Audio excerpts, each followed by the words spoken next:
현대 사회를 가리켜서 흔히 불확실성의 시대, The Age of Uncertainty라고 합니다.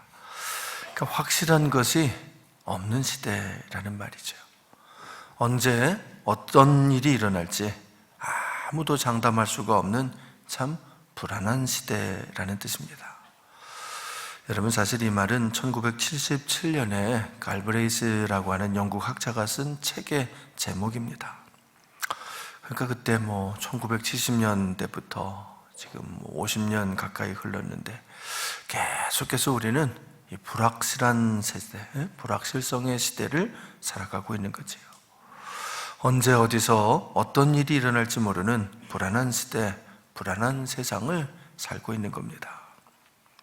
실제로 이 미국의 핵과학자 협회가 있는데요. 그러니까 핵을 전공한 과학자들이 모인 그 협회인데, 그 협회에서는 핵폭탄이 투하된 2년 후인 1947년서부터 그분들의 협회지가 있어요. 바스라고 하는 핵과학자 과학자 협회지에다가 세계 종말의 시계라고 하는 또 Doomsday Clock이라고 하는 것을 매년 이렇게 발표를 합니다.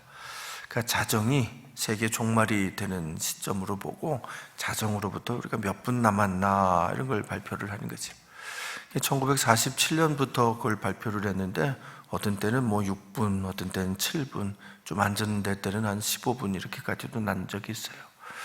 근데 여러분, 작년 2018년하고 올 2019년은 몇 분이라고 그 학자들이 발표했는 줄 아십니까? 2분 전이라고 했어요. 2분 전. 지구 종말 2분 전이라. 그러니까 1947년 이후로 지금 우리가 제일 위험한 시기다, 그런 거죠. 하여튼 하도 위험하다는 소리를 많이 들어서 이제 우리 그냥 다 그런가 보다 그러고 삽니다만, 사실은요, 여러분, 생각해 보면 정말 위험한 세상입니다. 강대국들이 어느 한 나라라도 마음 먹으면 순식간에 이 지구라는 행성 자체를 파괴할 수가 있는, 정말 무시무시한 세상을 우리가 살고 있는 겁니다. 그런데 이제는 강대국들만 아니라 여러분, 바로 위 북한에도 핵폭탄이 있다고 그러잖아요. 언제 어떤 일이 일어날지 아무도 장담할 수가 없는 정말 위험한 시대를 오늘 우리가 살아가고 있는 겁니다. 핵폭탄이 가지는 그 위협이야 두말할 필요도 없습니다만, 여러분, 꼭 핵폭탄 아니더라도 얼마나 위험한 세상인지 모릅니다.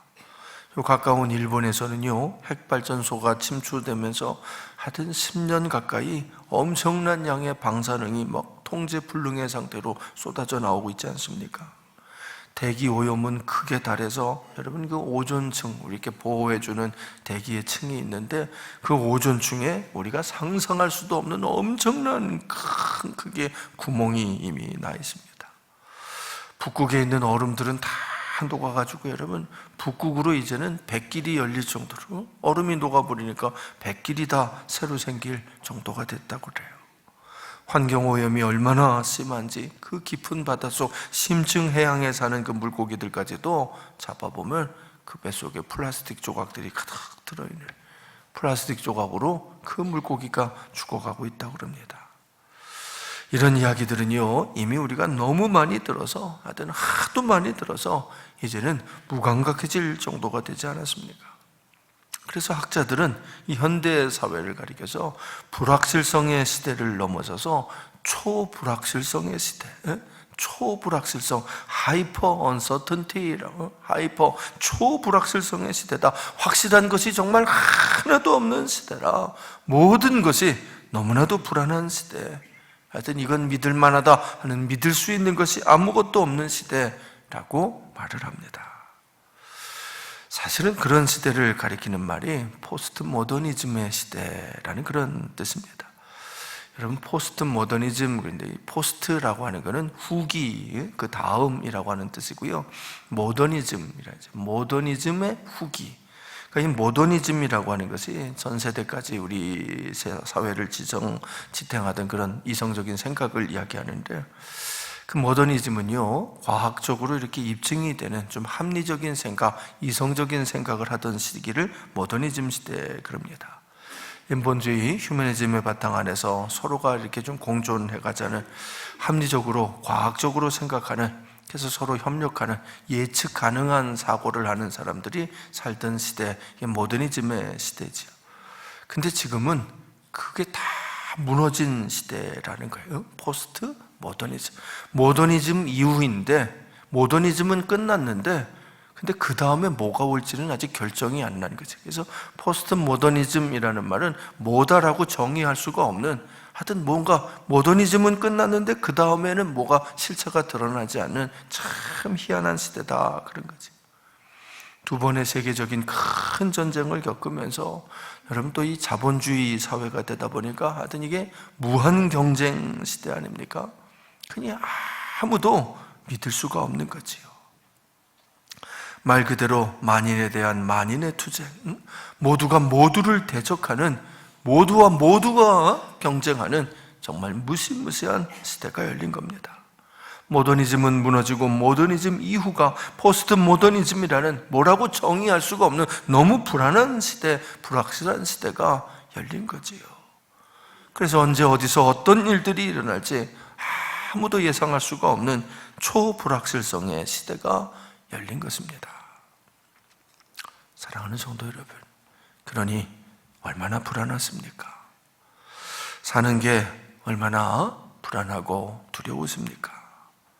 어떻게 하면 이 불안한 세상에서 좀 벗어날 수 있을까요? 어떻게 해야 우리 좀 마음 편하게 살 수가 있을까요?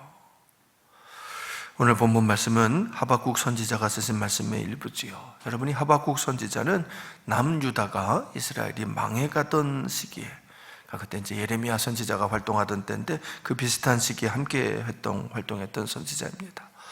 여러분, 그 시기는 이스라엘이 참혹하게 이렇게 몰락해 가던 시기입니다. 우상숭배가 극에 달해서 하나님을 믿는 선한 사람들이 억울하게 박해당하는 참 끔찍한 시기였지요. 돈 있고 힘 있는 사람들은 무슨 일을 해도 다 괜찮았고, 돈 없고 힘 없는 사람들은 그나마 가진 것들까지 다 빼앗기는 참 기막힌 시대였던 겁니다. 그래서 하박국 선지자는요, 하박국서를 쓰면서 말씀을 여는 첫머리에서 하나님을 향해서 이렇게 탄식하며 부르짖습니다. 제가 새번역 성경, 쉬운 성경으로 좀 읽어드리겠습니다. 여호와여, 그렇게 도와달라고 부르짖었는데 언제까지 들어주지 않으시렵니까? 폭력이 일어나고 있다고 외쳤는데도 어찌하여 구해주지 않으십니까? 어찌하여 나로 하여금 불의를 보게 하십니까? 어찌하여 악을 그대로 내버려 두십니까? 내 앞에서 파괴 행위와 폭력이 일어나고 다툼과 싸움이 이어지고 있습니다. 율법이 효력을 잃고 공의가 시행되지 않습니다. 악인이 의인을 애워싸고 있으므로 재판이 잘못 진행되고 있습니다. 하나님을 향해 이렇게 부르짖는 거죠. 그래서 하나님이 하박국에게 대답하십니다. 유다 백성들의 그 모든 죄악을 하나님이 벌하실 거다. 이제 하나님이 그 벌을 주실 텐데 그 벌은 바벨론이라는 나라를 통해서, 갈대아 민족을 통해서 심판하실 거다, 이렇게 말씀하십니다. 여러분, 그러니까 이 바벨론의 침공은요, 유다를 향한 하나님의 준엄한 심판인 거지요. 우상 숭배가 가득했던 그 이스라엘, 물질 숭배와 불법과 죄악으로 타락한 그 이스라엘을 향한 하나님의 심판이었던 겁니다. 여러분, 이것은 오늘 우리의 현실도 마찬가지입니다. 어째서 이 세상에 수많은 전쟁과 폭력이 가득할까요? 어째서 하나님이 만드신 세상이 이토록 오염되고 더럽혀진 것일까요? 여러분, 사실은 이 자체가 심판인 겁니다. 이 자체가, 불확실한 이 세상 자체가, 온갖 문제로 가득한 이 참혹한 세상이 그 자체로 하나님의 심판인 거지요. 기도하지 않는 우리들을 향해서, 말씀대로 살지 않는 우리 믿는 자들을 향해서 하나님이 준엄하게 심판의 철퇴를 내리시는 것입니다. 자, 그런데 문제는요, 그렇다면 왜 우리보다 더 악한 자들을 통해서 우리를 심판하시는가? 이것입니다. 하나님이 심판하신다? 그건 좋다. 알겠습니다. 그런데 하나님이 심판하시려면, 우리를 심판하시려면 우리보다 더 깨끗한 사람들을 통해서 하셔야지, 왜 우리보다 더 나쁘고 더 악한 사람들을 통해서 우리를 심판하십니까? 라는 겁니다. 여러분, 하박국이 바벨론을 통한 심판에 대해서 이야기를 하나님 앞에 듣고는 하나님 앞에서 심각하게 묻는 물음이 바로 그것입니다. 주께서는 눈이 정결하심으로 악을 참아보지 못하시며 패역을 참아보지 못하시거늘 어찌하여 거짓된 자들을 방관하시며 악인이 자기보다 의로운 사람을 삼키는데도 잠잠하십니까? 왜 못된 것들이 마음대로 하는데 가만히 계십니까? 그가 바벨론이 계속하여 여러 나라를 무자비하게 멸망시키는 것이 옳으니까. 바벨론이 그런 짓 하는 건 옳은 겁니까? 그렇죠. 이게 문제입니다. 여러분, 이런 문제를 신학적으로는 신정론의 문제라고, 신정론, 레오도스의 문제다 이렇게 합니다. 그러니까 쉽게 말하면 하나님이 하시는 일이 과연 정의로운 일인가, 그것을 묻는 거지요. 하박국 선지자의 그 물음에 하나님은 이렇게 대답하십니다. 여러분 잘 아시는 유명한 말씀인데, 의인은 그의 믿음으로 말미암아 살리라. 그 유명한 말씀, 사도 바울의 심금을 울리고 어거스틴의 마음을 붙잡았던 바로 그 말씀, 마틴 루터가 로마의 스칼라 산타 성당의 계단을 무릎으로 기어오르다 벌떡 일어나서 외쳤던 바로 그 말씀인 거지요. 의인은 그의 믿음으로 말미암아 살리라. 비록 지금 당장은 정의롭지 못한 세상같이 보여도, 비록 지금 당장은 하나님이 하시는 일이 옳지 않은 일처럼 보여도, 그러나 의인은, 진정한 믿음을 가진 사람은 그럼에도 불구하고 끝까지 하나님을 믿는 그 믿음으로 사는 거다라는 말씀입니다. 결국에는 하나님께서 모든 것이 합력하여 선을 이루게 하실 것임을 믿는 겁니다. 결국에는 하나님의 정의가 강물같이 흐르게 될 것을 믿는 것입니다. 결국에는 하나님의 나라가 새 하늘과 새 땅이 이 땅에 이루어진다는 것을 믿고 사는 거지요.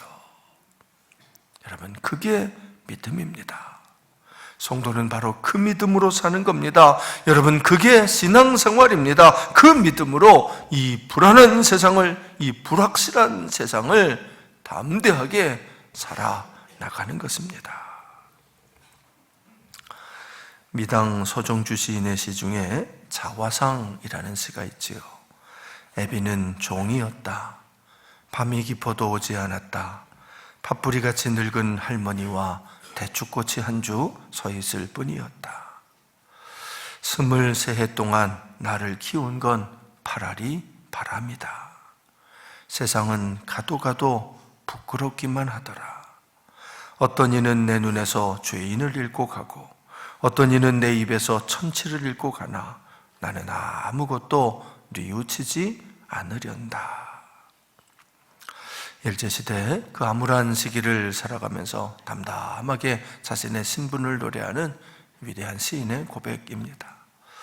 여러분이 서정주 시인은 바람이 자신을 키웠다라고 하시는데, 여러분 사실은 저도요, 그렇게 쉽게만 자란 사람은 아닙니다.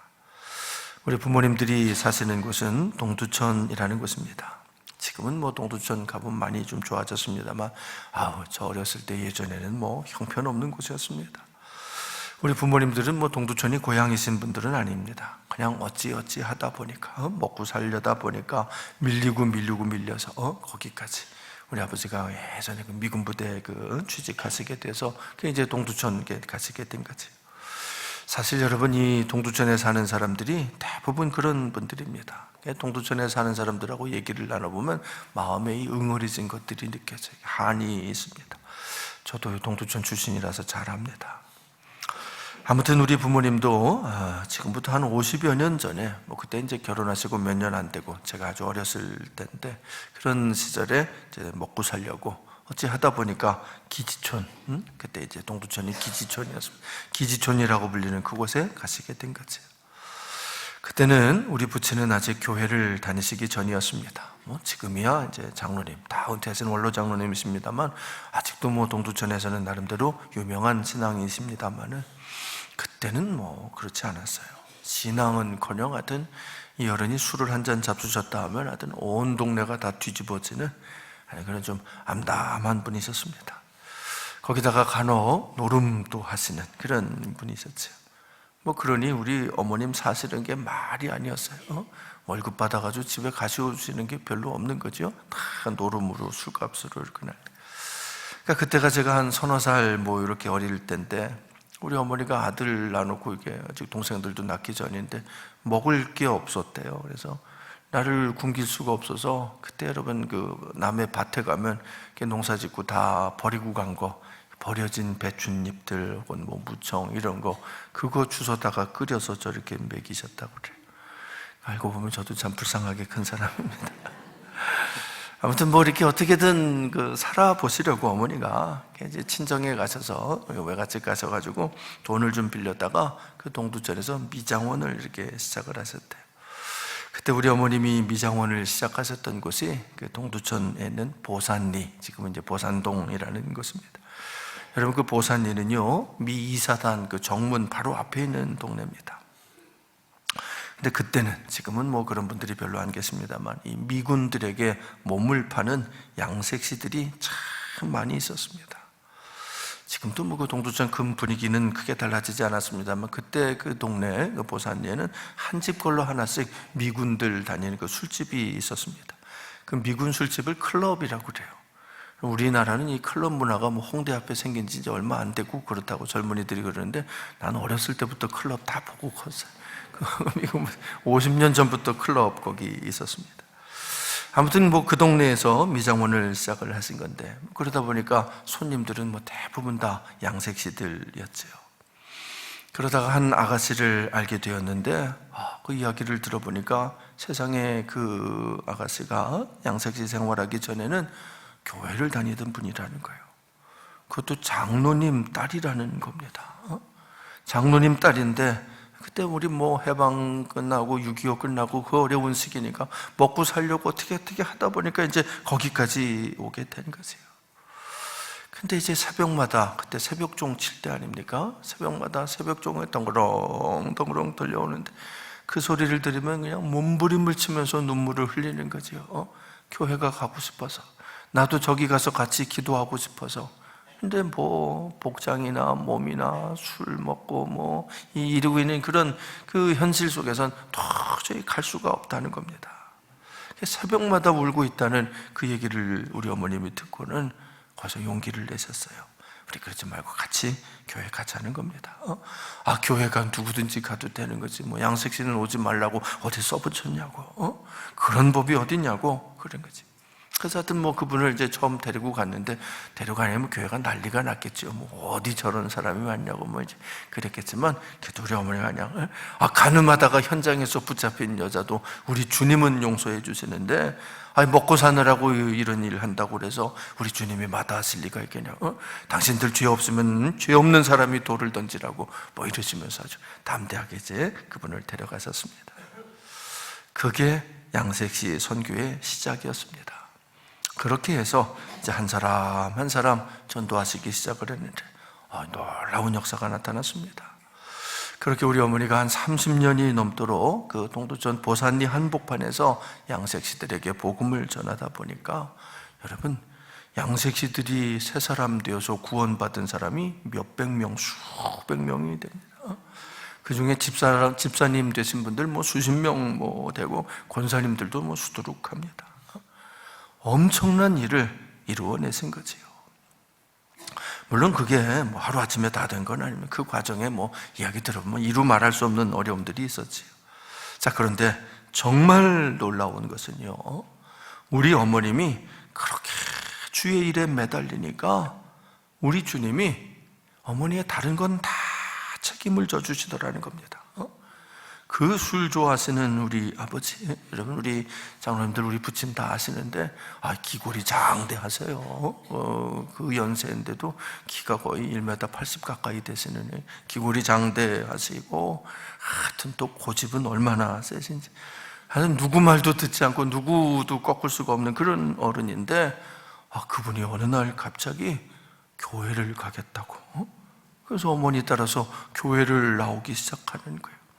그냥 교회를 다니면서 열심히 다니면서 갑자기 새벽 기도를 시작을 하시더니, 얼마 안 가서 집사, 그때 이제 속장님 이런 것 되고, 속회인도도 시작을 하시고, 금방 권사님도 되시고, 그러더니 급기야는 장로님이 되셨다는 거죠. 여러분, 이게 누가 시켜서 될 수 있는 일이 아니었습니다. 술은 진작에 일찌감치 끊어버리셨고, 여러분 직장 생활도 얼마나 착실하게 하셨는지, 세상에 하여튼 정말 그런 남편이 없을 정도로 딱 그냥 집하고 직장하고 교회 이것만 딱 다니세요. 정말 모범적인 그런 남편이 되시더라는 거지요. 여러분뿐만 아니라 그 동두천, 기지천 그 한복판에서 자식들 키우는 게 어찌 쉬운 일이겠습니까? 우리 동네에서 잘 된 애들이 없어요. 다 엉망진창이 됐는데, 여러분 보시다시피 저는 그래도 좀 괜찮게 되지 않았습니까? 또 교문교회 담임 목사가 됐고, 밑에 여동생은 사모님 되었고, 우리 막내네 부부는 권사님 부부가 돼가지고 지금 얼마나 교회 생활 열심히 하는지 모릅니다. 50여 년 전에 우리 부모님들 동두천 그 밀리고 밀려서 가셨을 그때는 도저히 상상할 수도 없었던 일들이 그 삶 가운데 다 이루어진 거죠. 우리 어머니 한 분이 하나님께 전폭적으로 헌신하셨더니 그 나머지는 하나님이 다 책임져 주신 겁니다. 남편은 물론이고 자식들까지도. 여러분, 저는 앞으로도요, 우리 집은 그래도 틀림없이 신앙의 명문 가문이 될 것이라고 믿습니다. 이분이 하나님이십니다. 우리를 지으시고 기르시고 책임지시는 우리 아버지, 우리 하나님이십니다. 그분 한 분이면, 하나님 한 분만 함께 하시면 모든 것이 해결되는 능력의 주인이십니다.